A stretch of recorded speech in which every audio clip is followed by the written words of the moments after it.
दिल्ली के मुंडका अग्निकांड जिसे शायद कभी भुलाया नहीं जा सकता। वहीं हादसे के तकरीबन 27 दिनों के बाद बुधवार को आखिरकार कई परिवार का इंतजार समाप्त हुआ।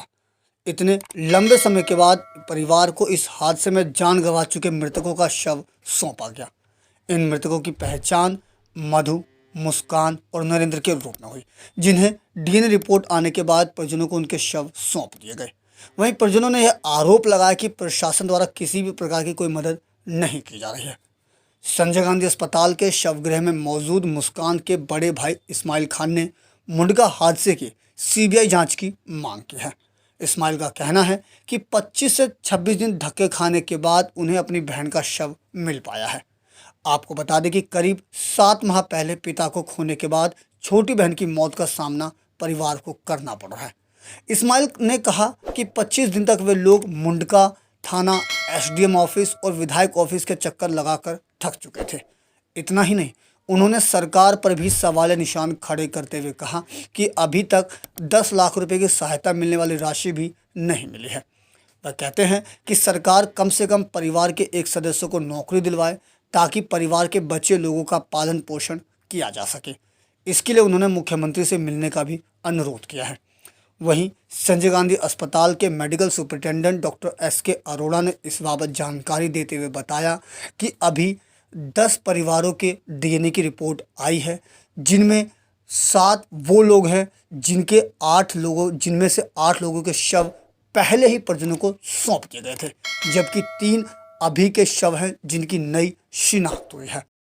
मेरी छोटी बहन है, मुस्कान नाम है उसका, जिसको आज 25-26 दिन के बाद आज उसकी रिपोर्ट आई थी, जो हमें उसकी बॉडी मिली है। इतना लंबा इंतजार क्या करने? लंबा इंतजार नहीं, लंबे धक्के खिलवाए इन्होंने हमें।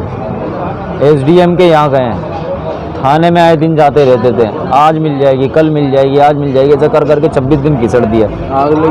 ठीक है।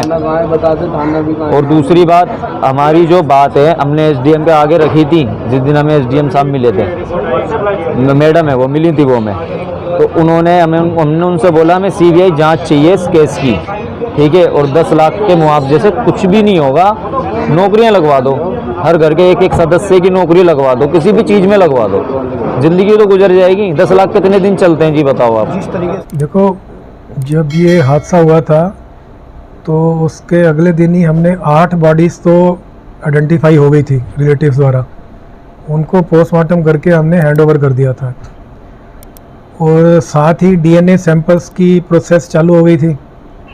अब डीएनए प्रोसेस में अभी हमें कल 10 रिपोर्ट्स अवेलेबल हुई हैं, जो डीएनए मैचिंग की रिपोर्ट्स हैं। उन मैचिंग रिपोर्ट के हिसाब से जो 7 रिपोर्ट्स मैच हुई हैं, वो पुरानी वाली जो डेड बॉडीज़ हमने हैंडओवर की थी उसी से मैच कर रही हैं, वो हम ऑलरेडी हैंडओवर कर चुके हैं। 3 और मैचिंग रिपोर्ट मिली हैं, उसकी आज सुबह हमने उनके रिलेटिव्स को बॉडीज़ दिखा दी हैं, उनका पोस्टमार्टम भी हो गया है, और वो बॉडी हमने अब हैंड ओवर कर रहे हैं उनको, रिलेटिव्स को। तो टोटल 10 हैं, और वैसे आइडेंटिफाई 11 हो चुकी हैं, क्योंकि एक रिलेटिव ने आइडेंटिफाई किया था। 7 + 1 8। कुछ रिपोर्ट्स आज दोपहर के बाद एक्सपेक्टेड हैं, और इसमें प्रोसेस चल रही है। एक्चुअली लेबॉर्ट्रीज़ को टाइम ज़्यादा लग रहा है, क्योंकि जो बॉडीज़ थी उनकी हालत बहुत ख़राब थी, काफ़ी ज़्यादा जली हुई थी, तो डीएनए एक्सट्रैक्ट करने में टाइम ज़्यादा लग रहा है। कई बार उनको रिपीट करने पड़े हैं टेस्ट, और फिर उसके बाद उसकी मैचिंग होती है, तो टाइम थोड़ा ज़्यादा लग रहा है, क्योंकि बॉडी की कंडीशन काफ़ी ख़राब थी।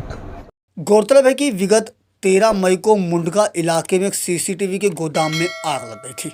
इस हादसे में 27 लोगों की मौत हो गई थी, जिसमें 8 शवों की पहचान करके उनके परिजनों को पहले ही सौंप दिया गया था, लेकिन बाकी 19 शवों की शिनाख्त न होने के कारण उनके शवों को संजय गांधी मोर्चरी में सुरक्षित रखवा दिया गया था, और परिजनों के डीएनए सैंपल लेकर शवों की पहचान के लिए एफएसएल भेजा गया था। और बुधवार को उन्हीं बचे 19 में से 3 लोगों की डीएनए रिपोर्ट आई, जिसके बाद उनके परिजनों को शव सौंप दिए गए।